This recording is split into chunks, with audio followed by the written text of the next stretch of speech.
La verdad que es siempre una alegría cuando se puede tomarse un ratito para reflexionar y compartir lo que uno cree que por lo menos puede tratar de echar luz sobre algunos de los problemas que tenemos cotidianamente.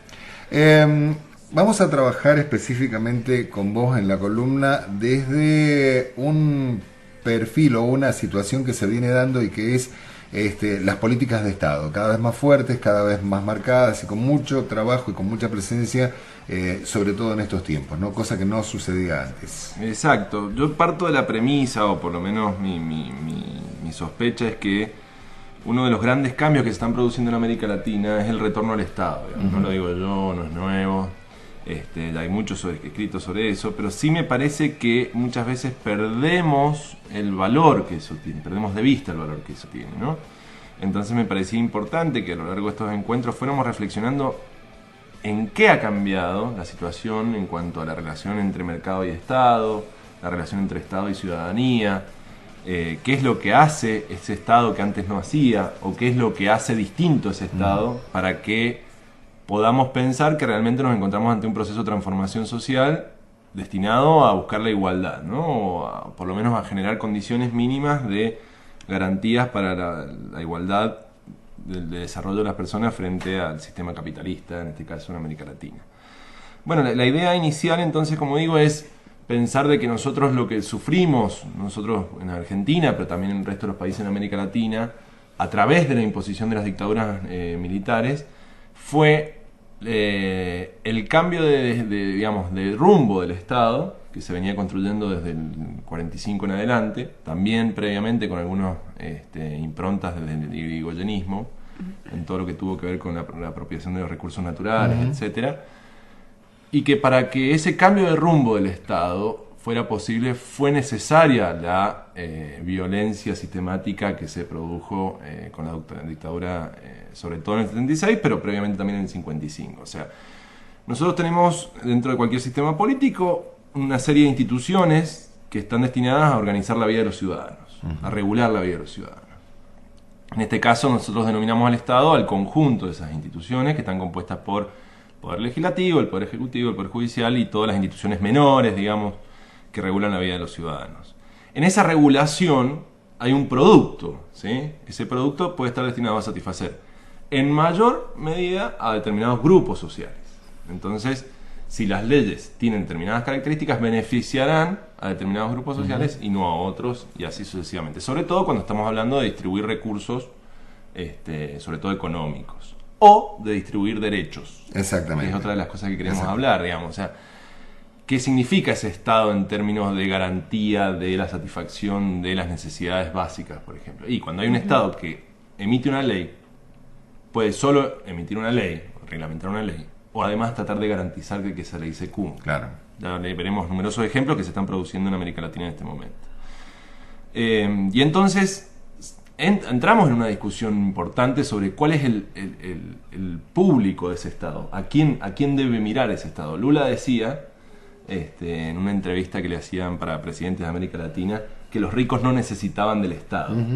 Es fuerte, ¿no? Es categórico, es pensar que, y es cierto, que en términos, digamos, de mercado, un tipo que tiene muchos recursos puede satisfacer todas sus necesidades sin tener que recurrir al Estado. Puede mandar a sus hijos a una escuela privada, puede mandar a tener educación privada, salud privada, justicia seguridad, privada, seguridad privada, claro. barrio privado. Barrio privado.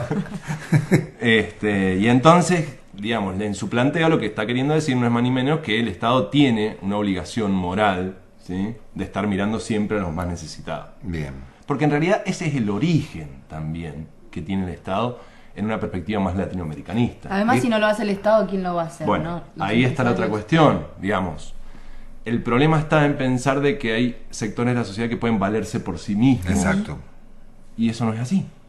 Digamos, yo siempre digo, cuando planteamos discusiones de tipo más filosófica, es decir, o sea, ¿por qué nosotros podemos permitir moralmente, esta categoría filosófica, que haya gente que viva su vida de acuerdo a su suerte? O sea, mi destino está construido en base a mi suerte. Si yo nací en determinadas condiciones, tengo determinadas posibilidades de vida. Si no, no. Y eso es irracional. Eso no existe, digamos. Cuando nosotros planteamos que somos todos iguales ante la ley, deben existir medianas condiciones que a nosotros nos permitan ser a todos iguales ante la ley. Y por eso el Estado debe estar siempre mirando lo que más no necesitan. Cuando hablas de Estado, fíjate vos que cómo se tiene que trabajar en este concepto. Yo recuerdo primero en las épocas duras, cuando aparecían los calcos que decían achicar el Estado es agrandar la nación. Exacto. No sé si te acordás de eso. Sí, la sí, política impuesta por la dictadura y todos sus esbirros cívicos que andaban dando vueltas por ahí. Pero cuando hablamos de Estado, está bueno esto que vos estás diciendo y aclarando, porque por ahí mucha gente se queda en la idea de que el Estado participe y lo ve desde el punto de vista económico solamente, ¿no? O sea, por ejemplo, el Estado se va a hacer cargo de YPF, por ejemplo. Entonces, Estado, empresa, y hace esta ecuación directa, Estado-empresa, y no se fija que también es el Estado el que participa activamente en políticas sociales, ¿sí? Que antes no estaban a cargo del Estado, como por ejemplo la distribución de los fondos de los jubilados. Por ejemplo. La asignación universal. La asignación universal. A ver, y en ese sentido hay una innumerable cantidad de cosas que el Estado dejó de hacer y otras que hizo dirigido a satisfacer otras necesidades. Claro. A ver, uno puede, cuando está en cargo público, no es mi caso en este momento, pero uno lo puede ver permanentemente, que puede tomar decisiones que benefician a uno u otro sector. O sea, si uno está en el Ministerio de Economía y estatiza la deuda que habían adquirido durante la dictadura, como el caso de Cavallo, todas las grandes empresas en la Argentina, es una decisión estatal. Exacto. Y está beneficiando a determinados sectores, ¿sí? Bueno, lo que nosotros estamos poniendo en duda en América Latina es que ese concepto de Estado neoliberal, que supuestamente bajo la pantalla de un Estado eficiente, ¿se acuerdan? También esta era la consigna, ¿no? Exacto. O sea, un Estado que no sea el Estado de bienestar elefantiásico que gastaba, que Claro. era ineficiente, que Mientras era... más chico, más eficiente. Exactamente. Bueno, en realidad lo que permitió era, por un lado, que relegara actividades que son propias del Estado, como es la administración de la salud, de la educación, etcétera, pero además construir la idea de tecnócrata. Este fue la otra gran trampa o el otro gran engaño, digamos, que nosotros sufrimos y que en América Latina también existieron, que era concebir al Estado como un espacio de neutralidad. Y entonces existían determinadas personas que, de acuerdo a su formación teórica e intelectual, estaban en mejores o peores condiciones para poder hacerse cargo de la administración del Estado. Claro, cuando uno empezaba a ver dónde se había formado esa gente, cuáles eran los intereses que tenían y todos tus títulos, digamos, qué orientación estaban pensando en darle a imprimir a la política estatal, resultó que en realidad no solamente no eran neutrales, sino que además tenían un plan muy bien armadito sobre lo que, hacia dónde tenía que mirar el Estado.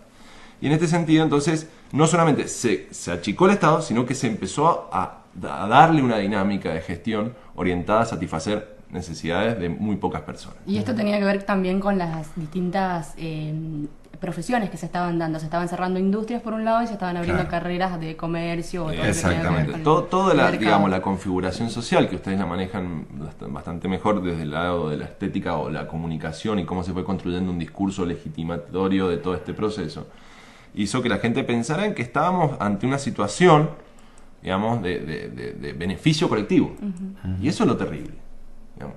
Y hoy lo más paradójico es que cuando el Estado realmente vira su rumbo, ¿sí?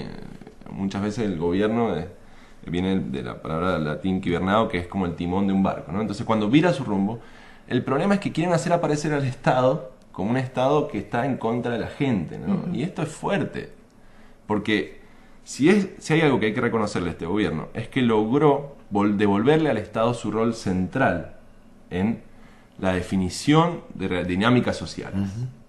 Creo que el gran desafío para adelante, y de esto hablaremos en lo que vendrá, es cómo hacemos para que ese Estado que ya tiene un lugar central sea visto por la gente como un aliado en su vida cotidiana. Y no una demonización que se está generando a través de... Que se ha generado a lo largo de muchos años, además, y que va a ser difícil hacer una construcción nueva a partir de los preconceptos que se han venido adquiriendo desde la década del 70, o mucho antes, hablamos hasta del siglo pasado, ¿no? Y por razones ajenas, pero también por culpas propias. Yo creo que el Estado sigue... A ver, yo siempre, cuando uno se pone tan contento cuando aparecen políticas de alto impacto, como fue el caso de los primeros DNI, ¿se acuerdan? Que Sí. era como fácil decirle a la gente, mire, aquí tiene el Estado. Usted va en 3, no sé cuánto te demoraba, 3 minutos, le sacan una foto. Porque cuando el ciudadano se siente alejado o ve en el Estado un enemigo, se abre esa brecha potencial para que se lo vuelvan a arrebatar de nuevo. Digamos, si el Estado no es capaz de desarrollar políticas lo suficientemente eficientes en el buen término y cercanas a la ciudadanía, corremos el riesgo de que nos los vuelvan a arrebatar, porque lo vuelvan a encontrar como un enemigo. Claro. Entonces, por eso hay que hacer tanto hincapié en defender la asignación universal por hijo, para que se entienda que no es un despilfarro, ni es un engaño, ni es una dádiva, sino lo que está haciendo es devolver dignidad y generar igualdad de oportunidades. Exactamente. Javier, vamos a seguir entonces a partir de hoy todos los jueves, ¿sí? Exactamente, aquí estaremos y bueno, muchas gracias como siempre. Bienvenido. Aquí estamos. El jueves que viene prometemos que va a estar Juan Di Lella, entonces va a tener el cafecito correspondiente. Por favor. Gracias, un gustazo, De nada, enorme. placer. Hablábamos con Javier Díaz Araujo, que va a estar a cargo de la columna de los días jueves.